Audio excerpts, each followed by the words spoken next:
Everyone, welcome back to the helping hand. This is I Shreya.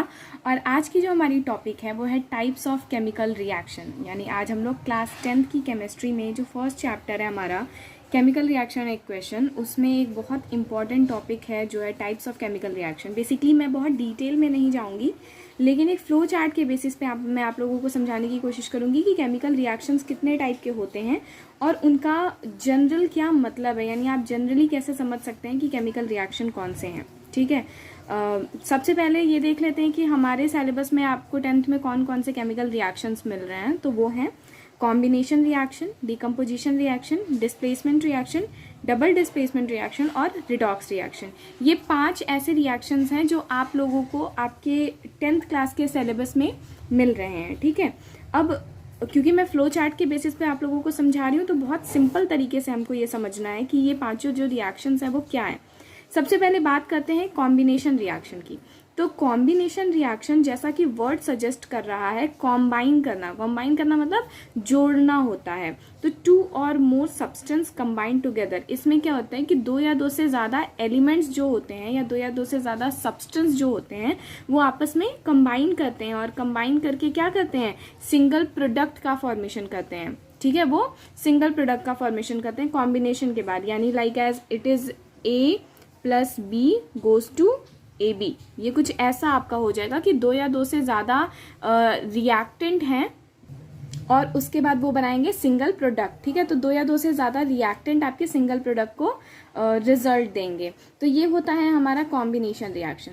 Second बात करेंगे हम decomposition reaction की। Decomposition reaction क्या होता है, it is just vice versa of combination reaction. यानी कॉम्बिनेशन रिएक्शन का जस्ट अपोजिट ये होता है। यहाँ पे डिकम्पोज करने का मतलब होता है स्प्लिट डाउन होना, ब्रेकअप होना, ब्रेक डाउन होना। यानी कि एक तरीके से किसी 2 या 2 से ज़्यादा चीज़ों में टूट जाना। जब कोई एक सिंगल सब्सटेंस डिकम्पोज होता है किसमें, मल्टीपल प्रोडक्ट्स में, यानी 2 या 2 से ज़्यादा प्रोडक्ट्स में, तो वो कॉम्बिनेशन वो रिएक्शन कहलाता है decomposition reaction. It is just vice versa of the combination reaction. जैसे हमने कॉम्बिनेशन रिएक्शन में देखा A plus B goes to AB, यहाँ पे हो जाता है AB goes to A plus B। यानी ये अपोजिट हो जाएगा, सीधे 2 प्रोडक्ट हो जाएंगे और एक सिंगल रिएक्टेंट रह जाएगा हमारे पास। The third one is displacement reaction. Displacement का मतलब होता है किसी भी एक चीज़ को जो कमज़ोर हो उसे उसके पोजीशन से हटा देना ही डिस्प्लेसमेंट होता है। यानी ज़्यादा रिएक्टिव, आप लोगों ने रिएक्टिविटी सीरीज़ पढ़ा होगा क्लास 10th में, और अगर नहीं पढ़ा है तो मैंने वीडियो डाला हुआ है, मैं लिंक डिस्क्रिप्शन बॉक्स में डाल दूंगी, वो आप लोग वीडियो देख लीजिएगा रिएक्टिविटी सीरीज़ मेटल्स की। जब हमें रिएक्टिविटी सीरीज़ याद रहती है तो डिस्प्लेसमेंट रिएक्शन ज़्यादा बेहतर तरीके से हम कर पाते हैं, क्योंकि इसमें पूरा खेल रिएक्टिविटी सीरीज़ का ही है। जब ज़्यादा रिएक्टिव एलिमेंट अपने से कम रिएक्टिव एलिमेंट को डिस्प्लेस कर देता है उसके सॉल्ट सोल्यूशन से, तो ये रिएक्शन कहलाता है डिस्प्लेसमेंट रिएक्शन। यहाँ क्या होता है, A प्लस AB, या फॉर एग्जाम्पल हम अगर BD ले लें, ये जाएगा, अगर हमारा जो A है वो B से ज़्यादा रिएक्टिव हुआ तो ये क्या करेगा, B को डिस्प्लेस कर देगा और ये बन जाएगा AD प्लस B। ठीक है, तो जब हाईली रिएक्टिव मेटल अपने से लीस्ट रिएक्टिव एलिमेंट को बेसिकली अपने से किसी भी उसके सॉल्ट सोल्यूशन से डिस्प्लेस कर देता है तो ये रिएक्शन कहलाता है डिस्प्लेसमेंट रिएक्शन। ठीक है, डबल डिस्प्लेसमेंट रिएक्शन क्या होता है, टू डिफरेंट एटम और ग्रुप ऑफ एटम डिस्प्लेसिस है। जो डिस्प्लेसमेंट रिएक्शन में हुआ वही डबल डिस्प्लेसमेंट रिएक्शन में भी होता है। यहाँ एक सिंगल हाईली रिएक्टिव एलिमेंट अपने से लीस्ट रिएक्टिव एलिमेंट को डिस्प्लेस करता है, यहाँ ग्रुप ऑफ एटम एक दूसरे को डिस्प्लेस करते हैं। यानी बेसिकली यहाँ पे एक्सचेंज ऑफ एटम्स या एक्सचेंज ऑफ आयंस की प्रोसेस होती है।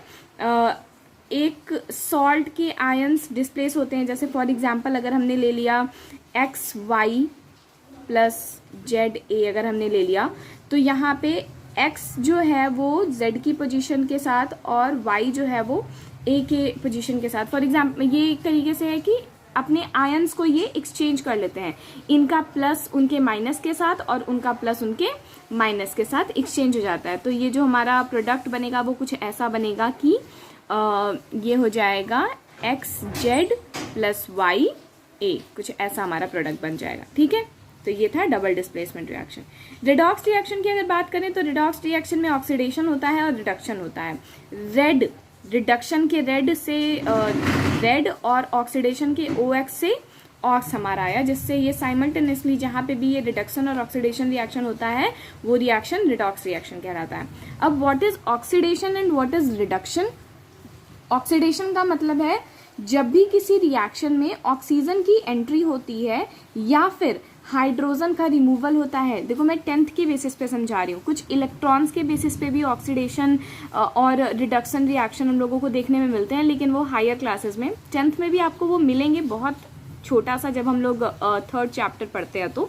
लेकिन फिलहाल यहाँ पे आप लोगों को ऑक्सीजन और हाइड्रोजन के बेसिस पे ही ये जानने की ज़रूरत है। ठीक है, तो जब ऑक्सीजन की एंट्री होती है या फिर हाइड्रोजन का रिमूवल होता है तो ये ऑक्सीडेशन रिएक्शन होता है, और जब ऑक्सीजन का रिमूवल होता है या फिर हाइड्रोजन की एंट्री होती है तो वो रिडक्शन रिएक्शन होता है। फाइन, जब ये दोनों रिएक्शन साइमल्टेनियसली यानी एक साथ किसी रिएक्शन में हो रहे होते हैं तो वो रिएक्शन हमारा रिडॉक्स रिएक्शन कहलाता है। तो ये 5 रिएक्शंस ऐसे हैं जो आप लोगों को क्लास 10th में मिल रहे हैं। कॉम्बिनेशन रिएक्शन है, डिकम्पोजिशन रिएक्शन है, डिस्प्लेसमेंट रिएक्शन है, डबल डिस्प्लेसमेंट रिएक्शन है और रिडॉक्स रिएक्शन है। आई होप पांचों के डाउट्स आप लोगों के क्लियर हो गए होंगे और आप लोगों को समझ में आ गया होगा कि ये पांचों रिएक्शंस क्या हैं। ठीक है, इसके अलावा 2 और रिएक्शंस आप लोगों को मिलते हैं, वो है एक्सोथर्मिक रिएक्शन और एंडोथर्मिक रिएक्शन। एक्सोथर्मिक रिएक्शन क्या होता है? जब किसी भी रिएक्शन से हीट रिलीज होता है तो उस रिएक्शन को एक्सोथर्मिक रिएक्शन के नाम से जाना जाता है, यानी रिमूवल ऑफ हीट, यानी जब एनर्जी रिलीज होती है तो वो एक्सोथर्मिक रिएक्शन कहलाता है। और ऑन द अदर हैंड जब किसी भी रिएक्शन में हीट एब्जॉर्ब होती है यानी हीट की एंट्री होती है, इन्वॉल्व होती है हीट, तो वो क्या कहलाता है? Endothermic reaction. एक्सो यानी एग्जिट और इंडो यानी entry.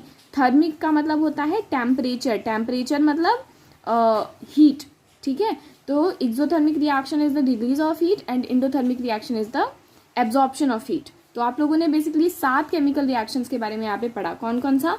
Combination reaction, decomposition reaction, displacement reaction, double displacement reaction, redox reaction और एक्सोथर्मिक रिएक्शन और इंडोथर्मिक रिएक्शन।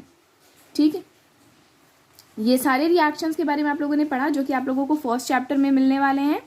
फर्स्ट चैप्टर में ये जो रिएक्शंस हैं ये अभी इतने ही हैं, फिर आगे आप जब हायर क्लासेस में जाओगे तो आपको और कुछ टाइप ऑफ केमिकल रिएक्शंस मिलेंगे, लेकिन 10th लेवल के बेसिस पे आपके पास सिर्फ इतने ही रिएक्शंस हैं।